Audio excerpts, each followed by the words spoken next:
आपको ये बताएं कि तेल की कीमतों में इजाफे के बाद कारोबारी हफ्ते के पहले ही दिन पाकिस्तान स्टॉक मार्केट में ज़बरदस्त मंदी देखी जा रही है। दौरान कारोबार 100 इंडेक्स में 5,300 से ज़ायद पॉइंट्स की कमी देखी गई है। कारोबारी हफ्ते का आज पहला रोज़ है।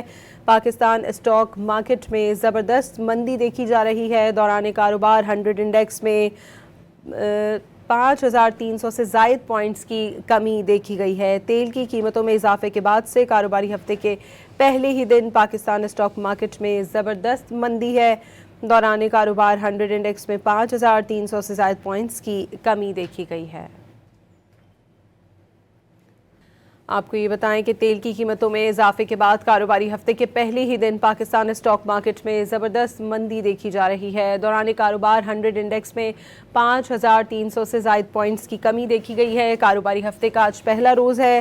पाकिस्तान स्टॉक मार्केट में ज़बरदस्त मंदी देखी जा रही है। दौरान कारोबार 100 इंडेक्स में 5,300 से ज़ायद पॉइंट्स की कमी देखी गई है। तेल की कीमतों में इजाफे के बाद से कारोबारी हफ्ते के पहले ही दिन पाकिस्तान स्टॉक मार्केट में ज़बरदस्त मंदी है।